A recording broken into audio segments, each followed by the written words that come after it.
नमस्कार दोस्तों। अगर आप नए नवेले ड्राइवर हैं, आप कार चला रहे हैं या कोई और बड़ी कार, ट्रक चला रहे हैं या पहली बार मोटरसाइकिल या ऐसी कोई चीज़ चला रहे हैं, तो आप देखेंगे कि अपने आप में इन गाड़ियों का एक वज़न होता है और थोड़ा मुश्किल होता है इनको कंट्रोल करना। हालांकि जब प्रैक्टिस करते हैं तो धीमे धीमे कंट्रोल आ जाता है, लेकिन उसके पहले इन अपनी गाड़ियों में अपना खुद का एक वज़न होता है, अपनी खुद की एक पुश होता है या पुल होता है, जो ड्राइवर को महसूस होता है, जो शुरुआत में दिक्कतें आती हैं। इसी को ओवरकम करना होता है प्रैक्टिस से।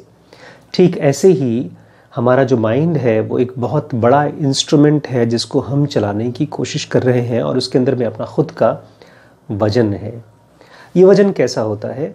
ये वज़न जब किसी चीज़ को हम सुनते हैं, किसी चीज़ को देखते हैं, पढ़ते हैं, तो हमारा माइंड चीज़ों को फटाफट ले करके उसको अज्यूम करता है, उसमें से मतलब निकालने की कोशिश करता है। वो भी मतलब निकालने की कोशिश करता है जो उसको समझ में नहीं आया, और यही सबसे बड़ी मिस्टेक है। वैसे तो ठीक है, अगर मेरे सामने कोई झाड़ में से कहीं कुछ आवाज़ आई तो वो सांप हो सकता है, बिच्छू हो सकता है, उससे मुझे बचाना है अपने आप को, तो एज अ इंस्टिंक्ट अपने आप को जीव जंतु की तरह बचाने के लिए तो ठीक है। लेकिन अगर यही चीज़ मैं यूज़ करता हूँ गहराई को समझने के लिए, बुक्स को समझने के लिए, स्पिरिचुअल नॉलेज को समझने के लिए, तो वो मिस्टेक हो जाती है। और वही मिस्टेक होती है जब हम लोग कहीं किसी बुक को पढ़ लेते हैं, थोड़ा ऊपर ऊपर से पढ़ लेते हैं, कहीं से सुन लिया हमने, तो हम अज्यूम करते हैं कि हम समझ चुके हैं। मैं ये बातें इसलिए कह रहा हूँ बिकॉज हम लोग जो गौतम बुद्ध की बायोग्राफी पढ़ रहे हैं, ऐसा लगेगा कि ये रिपीटेशंस हैं, ऐसा लगेगा कि इसमें से बहुत सी इंसिडेंसेस हैं जिसका कोई मतलब नहीं है, कुछ सिखा नहीं रहे हैं। लेकिन जितनी गहरी आपकी अध्ययन होगा उतना ही गहरा आपका समझ होगा। प्लीज़ ये मत समझिए कि आप जानते हैं कि आप क्या समझने वाले हैं। अगर आप पहले से जानते हैं आप क्या समझने वाले हैं तो आप कुछ नया नहीं सीख पाएंगे। बस ढेर सारे इंसिडेंसेस को देखने की कोशिश करिए, सुनने की कोशिश करिए, ताकि आपके माइंड का रेगुलेशन, आपके माइंड का कंट्रोल आपकी जानकारी की वजह से आपके हाथ में आते जाए। आगे बढ़ते हैं। The following year, Swasti spent the retreat season at निग्रोधा monastery in Kapilvastu. उसके बाद स्वास्थी ने निग्रोधा में, जहाँ पर कपिलवस्तु में जहाँ से बुद्ध पैदा हुए थे, जहाँ वो बड़े हुए थे, वहीं पर उन्होंने स्पेंड किया था। Buddha had returned to his homeland prior to the retreat after hearing about conflict and unrest between the kingdoms of Sakya and Kolya। Buddha ने सुना था कि जो उनकी साक्या की किंगडम है वो और उनके बगल में कोलिया किंगडम में, दोनों में लड़ाई हो रही है, और उसी को सुन करके वो आ गए, यहाँ पर सुलह कराने के लिए आ गए थे। Koliya was his mother's native land. Koliya उनकी एक तरह से माँ का जगह था, उनका ननिहाल था। Princess Yashodhara was also from Koliya. Princess Yashodhara भी कोलिया से थी। The two kingdoms were separated by Rohini river. दोनों किंगडम्स के बीच में रोहिणी रिवर थी। In fact the dispute concern the rights to the river's water. और जो ये लड़ाई चल रही थी दोनों देशों में, दोनों टाउन्स में, वो था इस पानी को, नदी के पानी को लेकर के हो रहा था कि किसका इसका अधिकार है। Because of a drought neither kingdom had enough water to irrigate the fields. सूखा पड़ गया था और दोनों जगहों पर इनफ पानी नहीं मिल रहा था। Both kingdoms wanted to build a dam in the Rohini river in order to have what the little water was। दोनों चाहते थे कि हम इसको अपने यहाँ पर डैम बना दें ताकि वो जो पानी है उनको मिल सके। At first the conflict began as no more than angry words hurled back and forth across the river by farmers। शुरू में तो ये जो बहस थी, जैसे आमतौर पे छोटी मोटी बातों से शुरू होती है, बस कुछ ऊंची आवाज़, गाली गलौज की चीज़ें कुछ किसानों के बीच में थी। But soon passion escalated and farmers began to throw rocks at each other। लेकिन जल्दी ही पैशन, वो जो एनर्जी थी इमोशन की, वो बढ़ती गई और लोगों ने एक दूसरे के ऊपर पथराव करना शुरू कर दिया। Police were sent to protect the citizens and finally the soldiers were lined up on the either side of the river. Police आई और दोनों तरफ कोयला और साक्य के बीच में लड़ाई चालू हो गई। It looked as if the conflict could erupt into a war at any minute. और ऐसा लग रहा था कि किसी भी समय ये जो कॉन्फ्लिक्ट है, जो मिसअंडरस्टैंडिंग है दोनों देशों के बीच में, दोनों जगहों के बीच में, बहुत जल्दी ही ये एक वॉर का रूप ले लेगा। Buddha wanted first of all to understand the cause of the dispute। Buddha पहले तो समझना चाहते थे कि दोनों नगरों के बीच में लड़ाई का कॉज क्या है, He asked the Sakya generals by the river and they accused the citizens of Kolia of threatening the lives and property of Sakya citizen. जब कोलिया के साकिया के जनरल से बात की उन्होंने, जो पुलिस के हेड होते हैं, कि क्या बात थी, तो उन्होंने कहा कि यहाँ पर हमारे जानो माल पर अटैक करने की कोशिश की है, इसलिए हम यहाँ पर इकट्ठे हुए हैं. Then he asked the general of the Kolia side and they accused Sakya citizens of threatening the lives and property of the citizens of Kolia. और यही चीज़ दूसरी साइड के जनरल से उनको इन्फॉर्मेशन मिली कि साक्या के लोग उनकी जानो माल पर अटैक कर रहे थे, इसलिए वो वहाँ पर आए थे. Only when Buddha spoke directly to the local farmer did he learn the real source of the conflict was the lack of water. ये तो जब किसानों से बातचीत चालू हुई तब जाके उनको पता चला बुद्ध को कि जो असल में लड़ाई का जो वजह है वो पानी की कमी की वजह से है. Thanks to his close ties with both Sakya and Kolia destinies, the Buddha was able to bring about the meeting between King Mahanama and King Suppa-Buddha. दोनों ही लोगों की तरफ से बुद्ध का बहुत अच्छा कनेक्शन था, जान पहचान थी. एक उनका ननिहाल और एक उनका खुद का जगह. तो दोनों के राजाओं से, राजा महानामा जिसको कि बुद्ध ने खुद ही प्रमोट किया था राजा बनने के लिए, और किंग सुप्पबुद्धा, दोनों से उन्होंने बात की और दोनों को इकट्ठा किया बात करने के लिए. He asked them to negotiate a quick solution to the crisis because both sides would lose in war. उन्होंने कहा दोनों को कि जल्दी से जल्दी इस पर कुछ न कुछ नेगोशिएट करिए, नहीं तो ये लड़ाई में हम दोनों फंस जाएंगे, दोनों देश फंस जाएंगे. Whether the loss was greater or smaller, he said, Your Majesties, which is more precious, water or human lives? उन्होंने दोनों राजाओं से पूछा, आपको क्या लगता है ज़्यादा कीमती क्या है, लोगों की ज़िंदगी या पानी? The king agreed that human lives are infinitely more precious. दोनों राजाओं ने कहा बिल्कुल सही बात है, लोगों की जान ज़्यादा इंपॉर्टेंट है. Buddha said, Your Majesties, the need for adequate irrigation water has caused this conflict. ये पानी की कमी की वजह से दोनों ही साइड्स को इरिगेशन के लिए पानी चाहिए था, इसलिए कॉन्फ्लिक्ट चालू हुई. If pride and anger had not flared up, this conflict could have been easily resolved. और अगर घमंड और गुस्सा नहीं बढ़ जाता तो ये कॉन्फ्लिक्ट बहुत बड़ा नहीं था, ये रिजॉल्व हो जाता.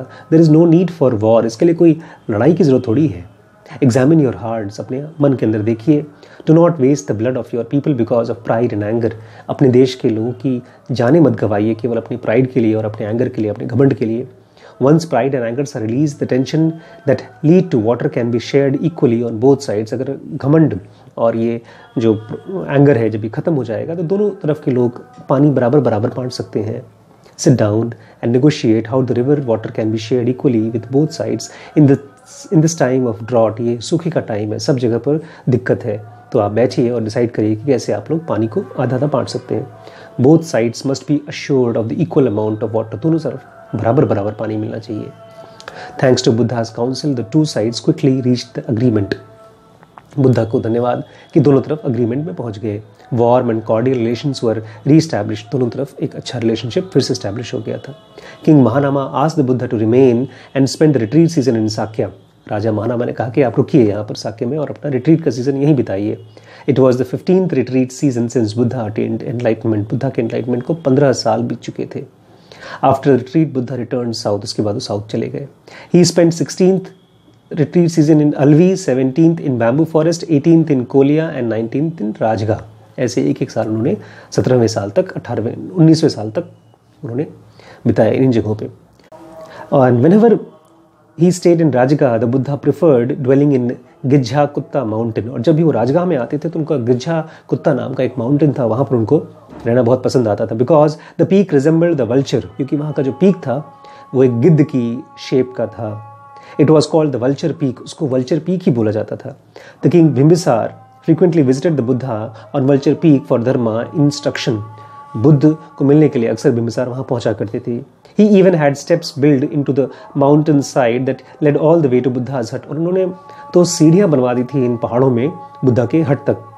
He also had small bridge built over the tumbling waterfalls and spring. और बीच पे जहाँ पर भी पानी का बहाव था, springs थे, झरने थे, वहाँ पर ब्रिज भी बनवा दिए थे. He liked to leave the carriage at the foot of the mountain and climb up the stone step. उनको पसंद आता था कि नीचे अपने कैरेज को छोड़ करके पैदल जाना, स्टेप्स को चढ़ना.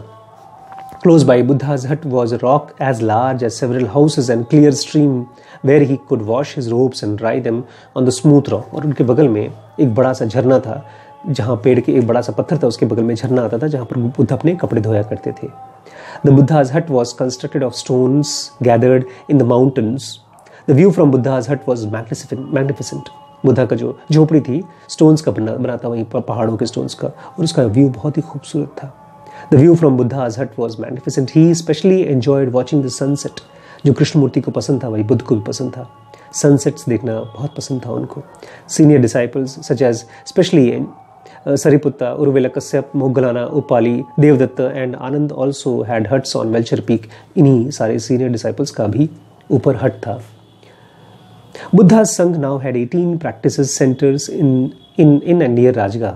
राजगाह के आसपास में टोटल उनके पास 18 मेडिटेशन सेंटर थे। In addition to bamboo forest, Venuvan and Vulture Peak, some of the centers were Vaibharvana, Sarpasunduka, Pragabra, Sapt Parangaha and Indrashaila Guha. The last two were located in enormous caves. ये जो आखिरी वाले थे बड़ी बड़ी गुफाओं में बनाए गए थे। Jivak, the son of Ambapali and King Bimbisar, was now a physician and he lived in a hut close by the Vulture Peak. और जो जीवक था वो भी बुद्ध के हट के पास ही रहता था, वो वैद्य बन गया था। Having become one of the Buddha's closest lay disciple, और बुद्धा का one of the closest disciple था। He had already renowned for the skill in curing diseases that had all been very fatal in the past, और इसने बहुत प्रसिद्ध हो चुका था ढेर सारी बड़ी बड़ी बीमारियों को ठीक करने के लिए। He served as King Bimbisar's personal physician, वो राजा के खुद के एक तरह से physician थे। जीवक looked after the health of Buddha and bhikkhus in the Vulture Peak and the bamboo forest, और वो बाकी भिक्षुओं और बुद्ध की सेहत का भी देखभाल करते थे। He organized, every winter he organized friends to offer extra robes to bhikkhus to use as blankets for warmth at night. हर सर्दियों में वो अपने दोस्तों से एक्स्ट्रा ब्लैंकेट्स और कपड़े दान में दिलवाते थे भिक्षुस को रात में सर्दी के लिए। He offered robe to the Buddha himself, और उन्होंने खुद भी बुद्धा को रोब ऑफर किया था।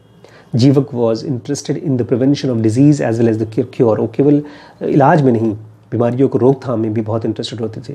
He suggested a number of basic sanitary measures to bhikkhus, और बहुत से बेसिक सफाई के सैनिटरी मेजर्स जो कि एक्चुअली बीमारी के कॉज होते हैं वो बताए भिक्षुस को। He suggested that the water taken from the pond and lakes be boiled before drinking it. उन्होंने सलाह की कि जो पानी पिया जाता है लेक से उसको पहले उबाल कर पीना चाहिए। The bhikkhus washed their robes at least once every 7 days, और अपने कपड़ों को कम से कम 7 दिन में एक बार धोना बहुत ज़रूरी है। And that more toilets be provided in the monastery grounds, और टॉयलेट्स भी बहुत से होने चाहिए और भी ज़्यादा होने चाहिए मोनेस्ट्री में। He cautioned not to keep food overnight for consumption in the following day. उन्होंने ये भी बताया कि खाने को रात भर रख करके अगले दिन नहीं खाना चाहिए। The Buddha accepted all these Jivaka suggestion, Buddha ने ये सारे सजेशंस को लिया, एक्सेप्ट किया। द रोब offering became a very popular practice amongst the ले पीपल, और ये जो कपड़े देने का, रोब देने का एक बड़ा ही कॉमन प्रैक्टिस हो गया था उसमें। One day Buddha spotted a bhikshu returning to the monastery with a pile of robes heaped on his shoulder. एक दिन एक भिक्षु को देखा ढेर सारे एक के ऊपर एक रोब्स पकड़े हुए, कपड़े लादे हुए जा रहे थे अपने कंधे पर लाद करके। बुद्धा आस्क्ड हिम, बुद्ध ने उनसे पूछा, how many ropes do you have their, कितने रोब्स हैं तुम्हारे पास? द भिक्षु आंसर, लॉर्ड आई हैव 8, 8 है Lord. Do you think you need that many, क्या तुम्हें इतने रोब्स की जरूरत है, कपड़ों की जरूरत है? No lord I do not need, I have accepted them because people offered to them to me, मैंने तो केवल इसलिए ले लिया क्योंकि लोग मुझे ऑफर करते थे। How many ropes do you think the भिक्षु एक्चुअली नीड्स, तुम बताओ तुम्हारे हिसाब से एक भिक्षु को कितने कपड़े होने चाहिए? Lord according to me, my way of thinking, 3 robes are adequate, 3 काफ़ी हैं। 3 are plenty to keep warm and in cold nights, 3 काफ़ी हैं सर्दियों के लिए और गर्मियों के लिए। I share your thoughts. I find the robes sufficient in the cold nights. For now, let us announce that each bhikkhu will own only 1 begging bowl and no more than 3 robes. आज से ये एक rule बनता है कि हर भिक्षु के पास एक बेगिंग बॉल होना चाहिए और 3 कपड़े होने चाहिए। If more than that is offered, the bhikkhu will decline them. और इससे ज़्यादा अगर उसको कोई ऑफर करता है तो भिक्षुस उसको मना कर दें। The bhikkhu bowed to the Buddha and then walked back to his own hut. भिक्षु ने नमस्कार किया और उसके बाद अपने हट में चला गया। One day, while standing on the high hills, the Buddha looked out over the fields of rice paddies. वो देख रहे थे, rice paddies को देख रहे थे। He turned to Anand and said, Anand, how beautiful were the golden patches of the rice that stretched to the horizon. कितने खूबसूरत लग रहे हैं golden patch rice के। Wouldn't it be nice to sew our robes in the same check pattern? जिस तरह से ये कपड़ों का डिज़ाइन है, अगर हम भी अपने कपड़ों को इसी डिज़ाइन में बनाएं तो क्या खूबसूरत नहीं होगा? Anand said, Lord, it is a wonderful idea. Swing bhikkhus' robes in the same pattern as rice fields would be lovely. ये बहुत अच्छा आइडिया है कि इसी तरह के कपड़े हम भी स्यू करें. You have said that bhikkhus who practice the way is like the fertile field in which seeds of virtue and merits have been sown to benefit both present and the future generation. आपने सही कहा. एक भिक्खु भी तो एक तरह का किसान ही है जो कि ऐसे बीज डालता है जो कि भविष्य में और प्रेजेंट में उसको अच्छी life they. When one makes offering to such a bhikkhu or studies or practices with him, it is like sowing seed of virtue and merit. और जब ऐसे भिक्खु को कोई भी ऑफरिंग करता है तो एक तरह से अपने बीज ही लगा रहा है, अच्छे कर्मों के बीज लगा रहा है. I will tell the rest of the community to sew future robes in the same patterns of rice field. बता दूंगा, ये भी हमारे रूल बुक पे चला जाएगा. We can call our robes as fields of merit. और हम अपने कपड़ों को fields of merit, अच्छाई की एक जगह, ये नाम देंगे. Buddha smiled his approval. Buddha ने कहा ठीक है. The following year, the Buddha returned to Jetwan for one retreat season after Siddhartha came to Rajgah and reminded Buddha how long it had been since he had spent a retreat at Jetwan. Siddhartha आए, बुद्धा को remind किया कि आप बहुत दिन से वहाँ आए नहीं हैं तो हमारे यहाँ चलिए. It was 20th retreat season since Buddha attained enlightenment. 20वां सीजन था बुद्धा का एनलाइटमेंट के बाद. Buddha was now 55 year old. 55 साल के हो चुके थे Buddha. King Pasedani rejoiced when he heard Buddha's return and he visited the Buddhas with all his royal family, including his second wife, Rishab Kshatriya, and their 2 children, Prince Vadudubha and Prince Vagya.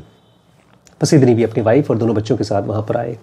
His second wife was of Sakya clan. After King Pasedani had become Buddha's disciple years ago, he sent a delegation to Sakya to request the hands of Sakya princess. उनकी जो दूसरी wife थी वो साक्य की थी. वो जब भिक्षु बन गए थे बुद्ध के, उसके बाद उन्होंने शादी की थी. King Mahanama sent his own daughter, the beautiful वृष क्षत्रिय. King Mahanama ने अपनी बेटी को उनसे शादी की थी. King Pasedani did not miss the single dharma talk given by Buddha during the retreat season.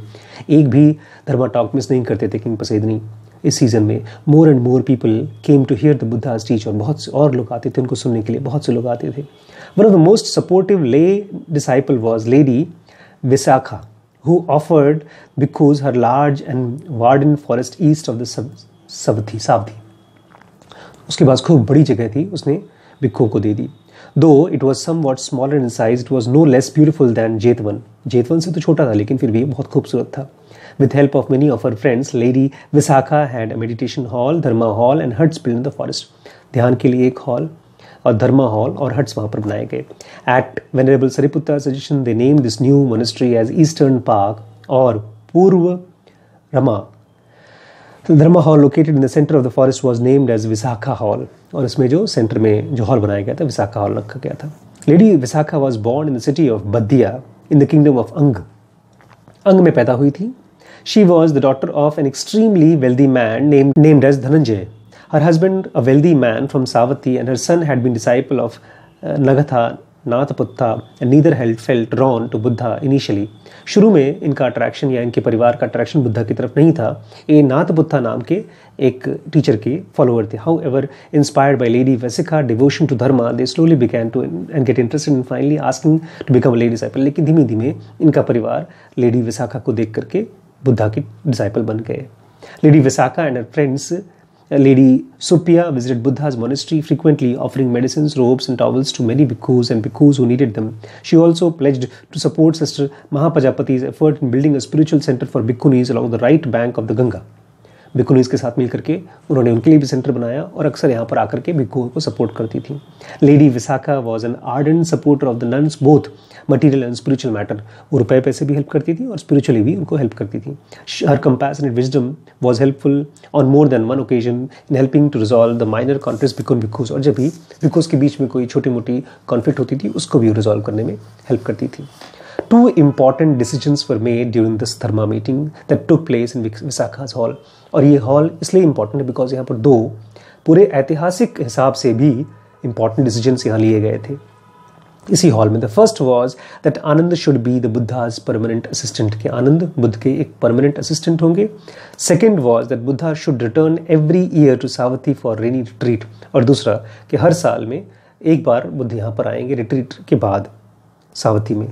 The first suggestion was proposed by Sariputta, who said, Brother Anand has finest memory amongst us.